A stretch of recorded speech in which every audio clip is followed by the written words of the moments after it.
नमस्कार, city news मध्ये आपलं हार्दिक स्वागत। सर्वप्रथम एक नजर प्रमुख घडामोडींवर।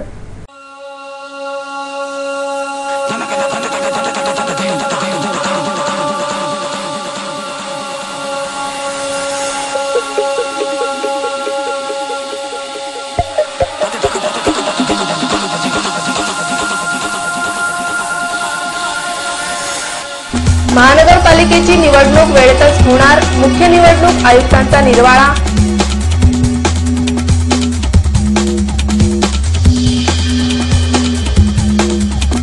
राज्यस्तरीय शालेय हॉकी स्पर्धेचे शानदार उद्घाटन।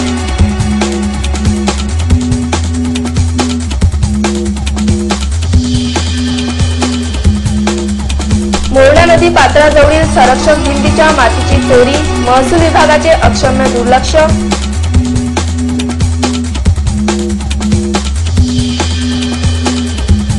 आणि सत्संगाचे महत्त्व जीवनात अनन्यसाधारण, हरिभक्त परायण श्री शांभुआ धुंगेकर यांचे प्रतिपादन।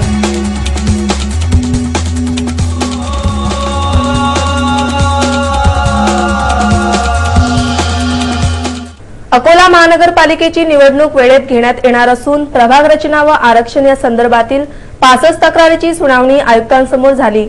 हरकती दाखल करणाऱ्या 52 जणांचे म्हणणे त्यांनी ऐकून त्याबाबत अंतिम निर्णय घेण्यात येणार असल्याचे राज्याच्या मुख्य निवडणूक आयुक्तांनी सांगितले। राज्यातील नगर परिषदांच्या निवडणुकीचे पडघम वाजवायला सुरुवात झाल्याने मुख्य निवडणूक आयुक्त श्रीमती नीला सत्यनारायण ह्या विदर्भाच्या दौऱ्यावर आहेत।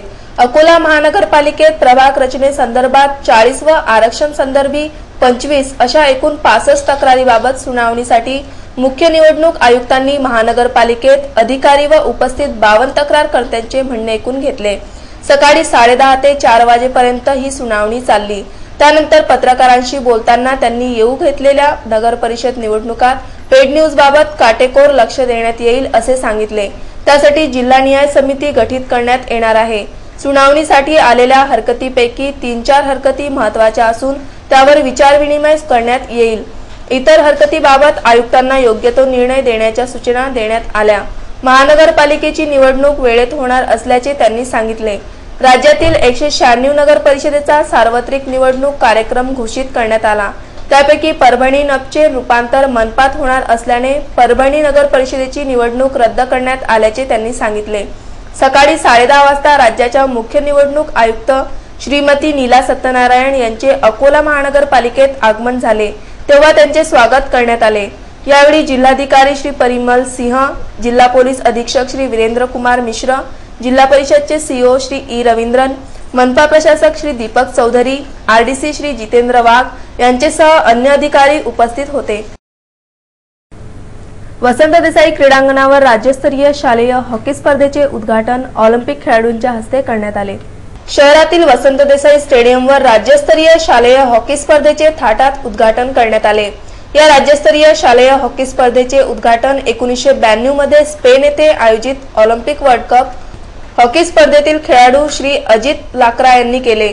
या कार्यक्रमाचे अध्यक्ष म्हणून जिल्हा पोलीस अधीक्षक श्री वीरेंद्र मिश्र, तर प्रमुख अतिथी म्हणून माध्यमिक शिक्षणाधिकारी श्री सोनोने, श्री विलास पाटील, अतिरिक्त जिल्हा पोलीस अधीक्षक नितीन पवार, जिल्हा क्रीडा अधिकारी अब्दुल मुश्ताक, संजय बैस, क्रीडा अधिकारी उपलवार, चारुदत्त नाकट उपस्थित होते।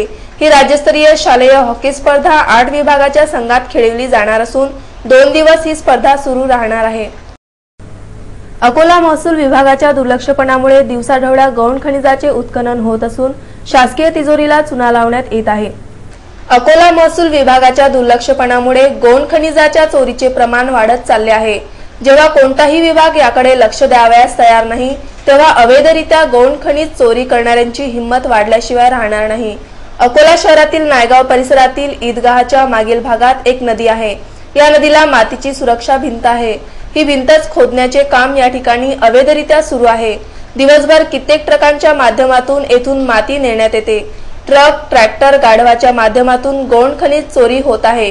त्याकरिता या सुरक्षा भिंतीचे उत्खनन करण्यात येत आहे। याबाबत कुठलीही परवानगी घेण्यात आली नसून कोणत्याही प्रकारची रॉयल्टी सुद्धा भरण्यात आली नाही। महसूल विभागाच्या अधिकाऱ्यांना आपल्या कार्यालयातून निघण्यास वेळ नाही। त्यामुळे अवैध उत्खनन करणारे शासकीय गौण खनिजाची चोरी खुलेआम करीत आहे। कोणीही यावे व पाहिजे तेवढे घेऊन जावे असा प्रकार या ठिकाणी सुरू आहे। याकडे गंभीरतेने लक्ष न दिल्यास भविष्यात येथील पूर्ण माती गायब केल्याशिवाय राहणार नाही व नदीला एखाद्या वेळी पूर आल्यास शहर जलमय होईल। मनुष्य जन्म, मुमुक्षत्व व संत सहवास ह्या 3 गोष्टी दुर्मिळ असून संत सहवास फार भाग्याने मिळतो। म्हणून सत्संगाचे महत्व मीराबाईचे संतन के पग लाग मनुजा ह्या पदातून नागपूर येथील हरिभक्त परायण श्री श्यामबुवा धुमकेकर यांनी स्पष्ट केले। खुले नाट्यगृहात 5 दिवसीय नारदीय कीर्तन महोत्सवाचा समारोप त्यांचे कीर्तनाने झाला। सत्संगाचे महत्व जीवनात अनन्यसाधारण असे आहे। मनुष्य जन्म, मुमुक्षत्व व संत सहवास ह्या 3 गोष्टी दुर्मिळ आहेत। त्यातही मनुष्य जन्मात संत सहवास हा फार भाग्याने मिळतो। त्यामुळे सत्संगाचे महत्व सर्व संत, धर्म, शास्त्र व ग्रंथकारांनी वर्णिले आहे।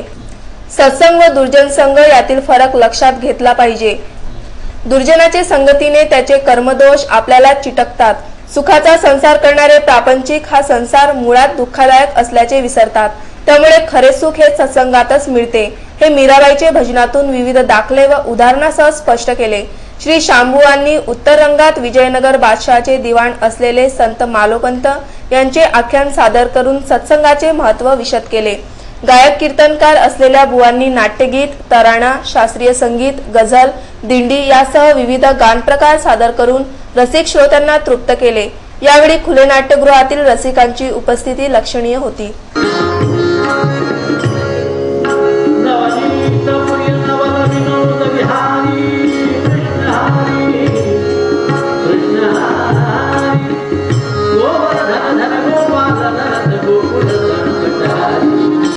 सिटी कोतवाली पोलिसांनी राजेश्वर कॉम्प्लेक्स मधील एका खोलीतून पायरेटेड सीडीचा 1.5 लाखाचा साठा जप्त केला। यावेळी एकाच चौकशीकरिता ताब्यात घेण्यात आले। सिटी कोतवाली पोलिसांनी गांधी रोडवरील राजेश्वर कॉम्प्लेक्स मध्ये धाड टाकून एका खोलीत ठेवण्यात आलेल्या पायरेटेड सीडी, डीव्हीडीचा माल जप्त केला। या कारवाईमुळे पायरेटेड सीडीचा व्यवसाय करणाऱ्यांमध्ये खळबळ उडाली। राजेश्वर कॉम्प्लेक्स मधील एक दुकान सतीश सुरेश गणोजे यांनी भाड्याने घेतले। या दुकानात मोठ्या प्रमाणात पायरेटेड सीडी, डीव्हीडी, नवीन चित्रपटांच्या सीडी, ब्लू फिल्म आढळले। त्यांची किंमत अंदाजे 1.5 लाख रुपये एवढी आहे। राजेश्वर कॉम्प्लेक्स मधील या खोलीत पायरेटेड सीडी व डीव्हीडी ठेवण्यात येत असे व नंतर हा माल हातगाडी, पानठेल्यांवर पोहोचविण्यात येत असे। यावेळी पोलिसांनी एकाला ताब्यात घेतले असून ही कारवाई सिटी कोतवालीचे ठाणेदार विलास पाटील यांनी आपल्या सहकार्यासोबत केली। म्हैसपूर येथील आदर्श गोसेवा व अनुसंधान प्रकल्पात गोपाष्टमी महोत्सवाचे आयोजन करण्यात आले। यावेळी विधिवत गोमातेचे पूजन करण्यात आले। आदर्श गोसेवा व अनुसंधान प्रकल्पाच्या वतीने वाशिम रोडवरील म्हैसूर फाटा येथील प्रकल्पात गोपाष्टमी अत्यंत उत्साहात साजरी करण्यात आली। यावेळी पुणे येथील प्रवचनकार सुनील चिंचोळकर प्रामुख्याने उपस्थित होते। गोपाष्टमी कार्यक्रमाला श्री गणपती अथर्व शीर्ष आवर्तन, श्री विष्णू गोपुष्टी याग व महाप्रसादाचे आयोजन करण्यात आले। गोपाष्टमी निमित्त गोमातेचे विधिवत पूजन करण्यात आले। यावेळी मोठ्या संख्येने गोमाता प्रेमी उपस्थित होते। दिवाळीनंतर परतीचा प्रवास करणाऱ्या प्रवाशांकरिता अकोला एसटी महामंडळाने जादा बसेसची व्यवस्था केली। दिवाळीला पुणे येथून नागरिक अकोला शहरासह जवळपासच्या गावांकडे येतात। ही संख्या अधिक आहे। खासगी लक्झरी धारकांनी मनमानी पद्धतीने भाडेवाढ केल्याने व रेल्वेमध्ये पाय ठेवायला जागा नसल्याने प्रवाशांनी जावे कुठे ही बाब लक्षात घेता अकोला एसटी महामंडळाने अकोला पुणे करिता जादा गाड्या सुरू करण्याचा निर्णय घेतला। हा निर्णय बहुतांशी सार्थक ठरला आहे। पुण्याकडे जाणाऱ्या प्रवाशांकरिता सर्व प्रकारची सुविधा देण्यात येत असल्याची माहिती विभागीय नियंत्रक चंद्रकांत बोरसे यांनी सिटी न्यूजशी बोलताना दिली। गेल्या वर्षी तुलना करता आम्ही गेल्या वर्षी 52 फेऱ्या झाल्या आमच्या पुण्याच्या। यावर्षी मात्र 76 फेऱ्या झालेल्या आहेत। प्रवाशांची चांगली सोय केलेली आहे। प्रवाशांनी प्रतिक्रिया देखील आमच्याकडे नोंदवलेल्या आहेत। खाजगीच्या मनाने एसटीचं जे भाडं आहे तेच भाडं 459 रुपये आहे। तसंच हॉबीपासून दिवाळी आफ्टर दिवाळीचा जो प्रवासी आहे पुण्याचा, गेल्या वर्षी तुलना करता आम्ही गेल्या वर्षात पूर्ण आफ्टर दिवाळीचा 95 फेऱ्या झाल्या होत्या। यावर्षी आतापर्यंत 76 फेऱ्या आम्ही पुण्यासाठी देण्यात आलेल्या आहेत। राष्ट्रीय चर्मकार महासंघाच्या वतीने विविध मागणीकरिता जिल्हाधिकारी कार्यालयासमोर धरणे आंदोलन करण्यात आले। देशातील चर्मकार समाज बांधवाची आर्थिक स्थिती उंचावण्यासाठी केंद्र शासनाने राष्ट्रीय चर्मकार आयोगाची स्थापना करावी अशी मागणी राष्ट्रीय चर्मकार महासंघातर्फे करण्यात आली। या अनुषंगाने राज्यातील प्रत्येक जिल्ह्यात जिल्हाधिकारी कार्यालयासमोर धरणे आंदोलन करण्यात आले। चर्मकार समाजाची हलाखीची परिस्थिती सुधारण्यासाठी केंद्र शासनाने राष्ट्रीय चर्मकार आयोग स्थापन करणे आवश्यक आहे। देशात 20 ते 30% चर्मकार समाज आहे। या समाजाच्या सर्वांगीण विकासासाठी या आयोगाची स्थापना आवश्यक आहे। यासह एकूण 32 मागण्या करण्यात आल्या। या धरणे आंदोलनाला मोठ्या संख्येने चर्मकार बांधव उपस्थित होते। नवीन बसस्थानक परिसरातून मोठ्या प्रमाणात अवैध वाहतूक होत आहे। याकडे सिव्हिल लाईन पोलिसांसह रहदारी विभागाचे लक्ष नाही। अवैध वाहतुकीने या शहराला त्रस्त करून सोडले आहे। मिळेल त्या ठिकाणी अवैध वाहतूकधारक गाड्या उभ्या करून प्रवासी नेण्याचे कार्य करताना दिसतात। अवैध वाहतुकीची नवनवीन फंडे शोधण्यात हे वाहतूकधारक पटाईत झाले आहेत। असाच एक प्रकार मुख्य बसस्थानकामागील भागात दिसून येतो। या ठिकाणी ओमिनी, क्रुझर, काळी पिवळी एफएच्या माध्यमातून अवैध वाहतूक होते। हे वाहनधारक या गल्लीतून बस स्थानकावरील प्रवाशांना आवाज देतात। त्यामुळे एसटी प्रशासनाला हजारो रुपयांचा चुना लावण्याचे कार्य अवैध वाहतूकधारक करीत आहेत। नियमानुसार बस स्थानक परिसरापासून 100 मीटर अंतरापर्यंत कोणतेही खासगी वाहन उभे करणे दंडास पात्र ठरते। परंतु कायद्याचे उल्लंघन करून या ठिकाणावरून अवैध वाहतूक सुरू आहे। सिव्हिल लाईन पोलिसांसह रहदारी विभागाने याकडे लक्ष देऊन कारवाईची अपेक्षा व्यक्त होत आहे। आपातापा रोडवरील आनंदनगर येथील नागरिकांनी वर्गणी गोळा करून स्वतः श्रमदानातून रस्ता तयार केला। यावरून ग्रामपंचायतचा कारभार कसा असेल हे लक्षात येते। सत्तेत आल्यानंतर काही व्यक्ती आपल्या कर्तव्याप्रती एकनिष्ठ राहत नाही, त्याचा दुष्परिणाम मात्र सर्वसामान्य नागरिकांना भोगावा लागतो। आपातापा रोडवरील दम्माणी हॉस्पिटल जवळ अशीच एक घटना पाहावयास मिळाली। या परिसरात आनंदनगर म्हणून एक लहान वस्ती आहे। या नगराची लोकसंख्या जवळपास 1000 एवढी असेल। हे नगर जेव्हापासून बनले तेव्हापासून या नगराकडे जाण्यासाठी रस्ताच नाही, त्यामुळे येथील नागरिकांना अनेक समस्येला सामोरे जावे लागते। या परिसरातील नागरिकांनी ग्रामपंचायत सरपंचास कित्येक वेळा याबाबत निवेदन दिले, परंतु सरपंचाने आपले हात झटकल्याने नागरिकांनी कोठे जावे असा प्रश्न निर्माण झाला आहे। शेवटी नागरिकांनी वर्गणी गोळा करून मुरुम टाकण्याची व्यवस्था केली। या श्रमदानातून कच्च्या रस्त्याचे काम सुरू केले। या कार्याकरिता नगरातील वयोवृद्धासह महिला व मुलांनी आनंदाने सहभाग घेतला। ग्रामपंचायत सरपंचाने रस्ता बनविण्याचे नाकारल्याने येथील महिलांनी तीव्र प्रतिक्रिया व्यक्त केली। 15 वर्ष आम्हाला इथं येऊन झाले, अजूनही इथं सरपंच कोणतंही काम करत नाही। सरपंचाला आम्ही नेहमी सांगत राहतो की बाई इथं अशी परिस्थिती आहे की एखादा जर आजारी पडला तर त्याला ऑटोही येऊ शकत नाही मूल्य, तरी सरपंच इथं दुर्लक्ष करण्यात येते। सरपंच वार्ड मेंबर कोणीही लक्ष देत नाही। आज काय केलं तुम्ही? आज आम्ही कनेक्शन करून आम्ही आमच्या स्वतःच्या पैशाने तर रस्ता केला चांगला। कौळखेड येथे एका व्यक्तीने गळफास घेऊन आत्महत्या केली। या आत्महत्येचे कारण मात्र अद्यापपर्यंत कळू शकले नाही। खदान पोलीस स्टेशन अंतर्गत येणाऱ्या कौळखेड जुन्या वस्तीतील रहिवासी रवींद्र सुधाकर नन्नेवारने फाशी घेऊन आत्महत्या केली। या संदर्भात घरमालक देवीदास त्र्यंबक नागे यांच्या तक्रारीवरून पोलिसांनी गुन्हा दाखल केला। 35 वर्षीय रवींद्र नन्नेवारने आत्महत्या का केली याबाबत सविस्तर माहिती मिळू शकली नाही। पुढील तपास खदान पोलीस करीत आहेत। आता पाहूया पातूर व परिसरातील काही घडामोडी। पातूर शहरातील समी प्लॉट परिसरातील रस्त्याची अत्यंत दयनीय अवस्था झाली आहे।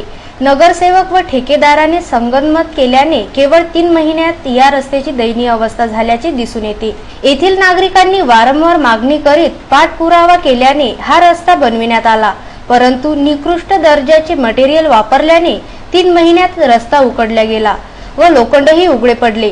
या रस्त्यावरून मार्गक्रमण करणे धोकादायक ठरत आहे। या रस्त्यावर वाहनधारकांचे अपघात घडत असून नगरसेवक व ठेकेदाराच्या दुर्लक्षपणाचे भोग मात्र नागरिकांना भोगावे लागत आहे। नगर परिषदेची निवडणूक घोषित झाल्याने पातूर शहरातील नगरसेवक स्वतःची वाहवाह करण्यात गुंतले आहेत। पातूर शहरातील चिरा चौकात नालीवर लोखंडी धापा टाकण्यात आला।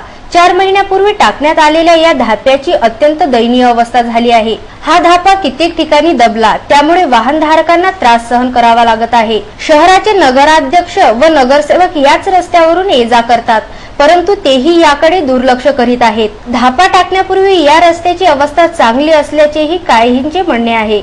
येणाऱ्या निवडणुकीत हा धापा नगरसेवकास डोकेदुखी ठरणार आहे हे निश्चित। बोरगाव मंजू येथे नागरिकांनी पुढाकार घेऊन साफसफाई अभियान राबविले। ग्रामपंचायतच्या कार्यप्रणालीवर यावेळी नागरिकांनी ताशेरे ओढले। बोरगाव मंजू येथील ग्रामपंचायतीला गावातील समस्येबाबत काहीच देणे घेणे उरलेले नाही। बोरगाव ग्रामपंचायतने लाखो रुपये खर्च करून सोनाळा मार्गावर सार्वजनिक शौचालय बनविले। या परिसरातील हॉटेल व्यावसायिक या सार्वजनिक शौचालयासमोर हॉटेलमधील खरकटे अन्न व घाण टाकतात, त्यामुळे या ठिकाणी घाणीचे साम्राज्य झाले आहे। या घाणीची तीव्र दुर्गंधी सर्वत्र पसरली असून दुर्गंधीमुळे नागरिक त्रस्त झाले आहेत। ग्रामपंचायतला तक्रार देऊनही काहीच न केल्यामुळे शेवटी नागरिकांनी पुढाकार घेत साफसफाई केली। त्यासोबतच संत श्री गाडगे महाराजांच्या पुतळ्यासमोरही साफसफाई करण्यात आली। ग्रामपंचायतचे कार्य सर्वसामान्य नागरिक करीत असल्याने ग्रामपंचायत करिता ही बाब लज्जास्पद आहे। आता पाहूया बार्शीटाकळी व परिसरातील काही घडामोडी। बार्शीटाकळी तालुक्याअंतर्गत येणाऱ्या ग्रामधाबा येथील बसस्थानकाची अत्यंत दुरावस्था झाली आहे। या बसस्थानक परिसरात गांजर गवतासह झाडे झुडपे उगवली आहेत। त्यासोबतच परिसरात घाणीचे साम्राज्य झाले आहे। बसस्थानक पूर्णतः कचरापेटी बनले आहे। या बसस्थानकाचा उपयोग शौचालयासारखा होत आहे। या बसस्थानकाची दुरावस्था झाल्यामुळे या ठिकाणी बसेस थांबत नाही। बसस्थानकाच्या या इमारतीत अपप्रकार होत आहेत। विशेष बाब म्हणजे हे बसस्थानक गावाच्या प्रवेशद्वारासमोर आहे। शासनाने लाखो रुपये खर्च करून बनविण्यात आलेले बसस्थानकाची दुरावस्था झाल्याने नागरिकांमधून नाराजी व्यक्त होत आहे। बार्शीटाकळी वीज वितरण कंपनीचा कारभार रामभरोसे सुरू आहे। या तालुक्यातील अधिकतर शेतातील विजेचे खांब व विद्युत तारा जमिनीकडे झुकलेल्या आहेत, त्यामुळे शेतकऱ्यांचा जीव धोक्यात आला आहे। सिटी न्यूज मधून या आशयाचे वृत्त यापूर्वीही प्रसारित करण्यात आले होते, परंतु कोणीही याची दखल घेतली नाही। जोपर्यंत एखादी अप्रिय घटना घडणार नाही तोपर्यंत या विभागाचे डोळे उघडणार नसल्याचे दिसून येते। याबाबत शेतकऱ्यांनी वारंवार तक्रारी सुद्धा केल्या, त्याचा परिणाम कोणत्याही अधिकाऱ्यांवर झाला नाही। सकाळी शेतात जाणारा शेतकरी रात्री घरी परतणार की नाही अशा शंका व्यक्त होत आहे। शेवटी पुन्हा एक नजर प्रमुख घडामोडींवर।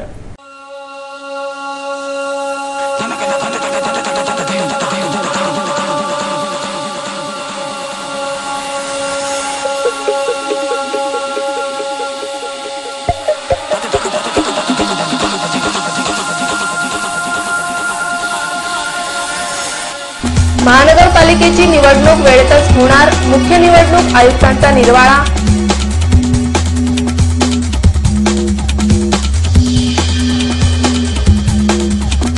राज्यस्तरीय शालेय हॉकी स्पर्धेचे शानदार उद्घाटन।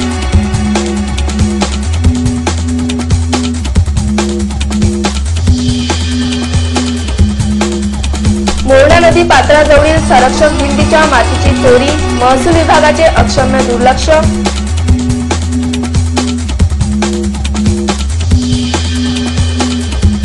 आणि सत्संगाचे महत्त्व जीवनात अनन्यसाधारण, हरिभक्त परायण शांभुआ धुंगेकर यांचे प्रतिपादन।